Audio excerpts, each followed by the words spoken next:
लिया जाएगा और अगर वो दोष मुक्त होता है तो उसके खिलाफ भी जुर्माना लगाया सकता है। उसके घर बनवाने की जिम्मेदारी अधिकारी पे होगी। राजू राज, जी मीडिया, दिल्ली। तो राजू राज हमारे सहयोगी जानकारी दे रहे हैं और बता रहे हैं कि ये एक जो फैसला है ऐतिहासिक है, क्योंकि अब इसमें अधिकारियों की जवाबदेही भी तय होगी। अगर अधिकारी जो प्रोसीजर को फॉलो नहीं करता है तो उसकी भी जवाबदेही तय होगी और फिर उसे अपने पैसे से उस संपत्ति को वापस करना होगा, संपत्ति को बनाना होगा।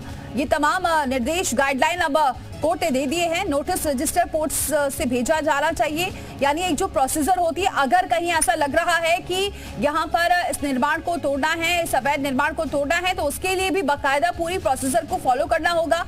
पहले नोटिस देना होगा, नोटिस के बाद उसका जिक्र करना होगा, क्या वजह है, क्यों नियम का उल्लंघन किया गया है, किस वजह से नोटिस दिया जा रहा है।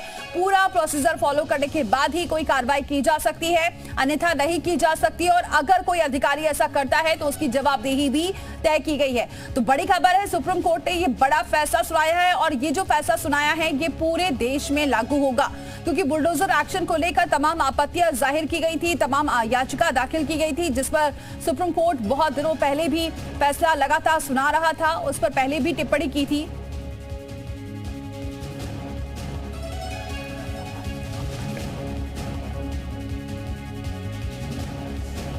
तो एक बार फिर से आपको बता देते हैं सुप्रीम कोर्ट ने क्या दिशा निर्देश दिए हैं।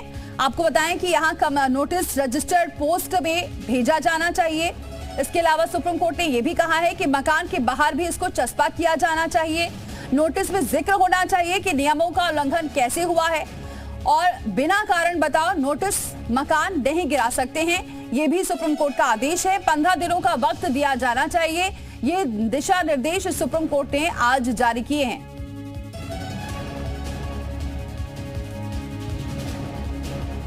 तो सुप्रीम कोर्ट ने क्या दिशा निर्देश जारी किए हैं ये लगातार आपको बता रहे हैं। तो टिप्पणी की है सुप्रीम कोर्ट ने और ये सुप्रीम कोर्ट ने साफ तौर से कह दिया है कि ये तमाम निर्देशों का पालन होना जरूरी है। रेलवे ट्रैक वगैरह, रोड वगैरह पे तो उस पर ये डिटेल्ड गाइडलाइन उस स्पिरिट में लागू नहीं होगी, लेकिन उस जजमेंट को देखने के बाद फाइनल इस पे बताया जा सकता है कि उस एक्सेप्शन को किस हद तक अथॉरिटीज फ्री होंगे अपने पावर को एक्सरसाइज करने के लिए। तो जो अवैध निर्माण है उसको लेकर भी एक गाइडलाइन जारी की गई है, क्योंकि पहले भी सुप्रीम कोर्ट ने कहा था कि जहां अवैध निर्माण हुआ है उसको लेकर आप कार्रवाई कर सकते हैं, लेकिन उसके लिए भी तमाम जो दिशा निर्देश है वो भी दिए गए हैं। उसके बाद ही उस अवैध निर्माण को भी तोड़ा जा सकता है, क्योंकि अपराधियों पर जो बुलडोजर एक्शन लगातार किया जा रहा था, न सिर्फ उत्तर प्रदेश से जिसकी शुरुआत हुई, बाकी राज्यों पे भी होने लगी थी, जिसको लेकर तमाम याचिका दाखिल की गई। और फिर सुप्रीम कोर्ट ने पहले भी टिप्पणी की थी कि ऐसे किसी का भी घर नहीं गिराया जा सकता है, दोषी की सजा उनके परिवार वालों को नहीं दी जा सकती है। इसको लेकर पहले टिप्पणी की थी, फिर सुनवाई हुई, फिर फैसले को सुरक्षित रखा गया और आज ये गाइडलाइन जारी की है सुप्रीम कोर्ट ने, जो हम आपको लगातार दिखा रहे हैं कि क्या सुप्रीम कोर्ट ने दिशा निर्देश दिए हैं। आपको ग्राफिक्स के जरिए भी समझा रहे हैं कि अब ये गाइडलाइन जारी कर दी है सुप्रीम कोर्ट ने, जो पूरे देश में लागू होगी और अगर इसका उल्लंघन होता है तो उसकी जवाबदेही उन अधिकारियों पर होगी जो ये एक्शन लेने के लिए पहुंचे हैं। दो, आप जिसको चाहो बदमाश सिद्ध कर दो। ये महिलाएं बता देंगी क्या नाम है, क्या नाम है आपका? मेरा नाम पूजा ठाकुर है। ये सुप्रीम कोर्ट ने कह दिया है कि अधिकारी हर किसी पर बुलडोजर कार्रवाई नहीं कर सकते। अब बुलडोजर नहीं चलेगा, नहीं चलना चाहिए वैसे तो, क्योंकि देखो उनकी माँ बहनें भी रहती है, जो कार्रवाई करती चाहिए वो तो होना चाहिए। हर की जो मुजरिम है उसको सजा देनी चाहिए। बुलडोजर कार्रवाई करोगे, आप लोगों के मकान तोड़ोगे, उससे क्या मिलेगा? बहन बेटियां बेघर हो जाती है, उससे आपको क्या मिलेगा ये बताइए आप। ये तो कह रहे हैं कि टारगेट कर देते हैं अपराधी, ज्यादातर जो मुसलमान होते हैं उनके ऊपर बुलडोजर कार्रवाई। भाई एक पक्ष को आप बराबर लगातार टारगेट कर रहे हैं, पूरा देश देख रहा है, देश के सभी राज्य देख रहे हैं।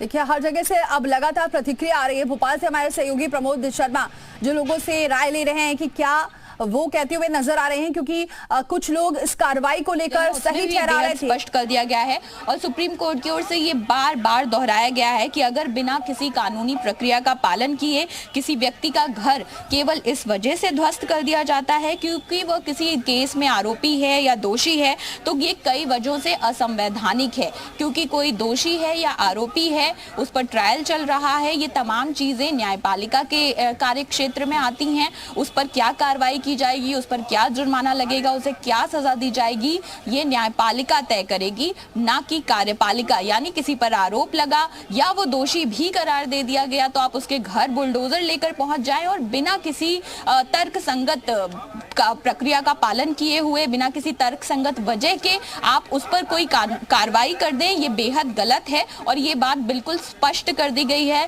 साथ ही साथ ये भी दोहरा दिया गया है सुप्रीम कोर्ट की ओर से कि अनुच्छेद 21 के तहत जो मौलिक अधिकार प्राप्त किए गए हैं, राइट टू शेल्टर उसका हिस्सा है, तो ऐसे में आप किसी से उसका आशियाना नहीं छीन सकते।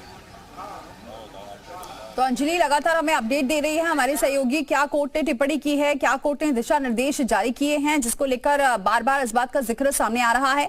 सुप्रीम कोर्ट ने कहा है कि किसी भी अपराधी का घर आप नहीं तोड़ सकते हैं, उसके लिए न्यायपालिका है। न्यायपालिका ये तय करेगी कि क्या सजा देनी है, क्या जुर्माना लगाना है, क्योंकि अब तक ऐसा ही होता आया है कि जो भी अपराधी होता है उसका ट्रायल चलता है, उसके बाद सजा का ऐलान होता है, सजा के ऐलान के साथ जुर्माना भी लगाया जाता है, लेकिन उसके घर को तोड़ना ये जायज नहीं है। इस बात का जिक्र सुप्रीम कोर्ट ने किया है। इसको लेकर पहले भी सुप्रीम कोर्ट ने इस बात की टिप्पणी की थी और राज्य सरकार को फटकार भी लगाई थी।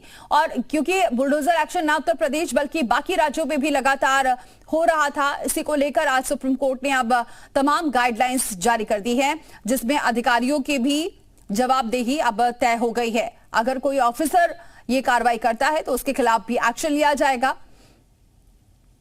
क्या दिशा निर्देश दिए हैं ये आपको लगातार दिखा रहे हैं, टिप्पणी क्या की है ये भी आपको बता रहे हैं। किसी का घर उसकी आखिरी सुरक्षा होती है, ये सुप्रीम टिप्पणी है। दिशा निर्देश ये है कि नोटिस रजिस्टर पोस्ट से भेजा जाना चाहिए, 15 दिन पहले ही नोटिस देना जरूरी है। मकान के बाहर इसको चस्पा भी करना अनिवार्य है। नोटिस में जिक्र होना चाहिए कि नियमों का उल्लंघन हुआ है, किस वजह से कार्रवाई की जा रही है, उसका पूरा जिक्र होना चाहिए, पूरी डिटेल होनी चाहिए, उसके बाद ही एक्शन लिया जाना चाहिए। लेकिन जिस तरीके से अभी तक होता आया था कि जैसे कोई अपराधी होता है उसके घर पहुंच जा रहे थे बुलडोजर लेकर, ये अब बर्दाश्त नहीं होगा।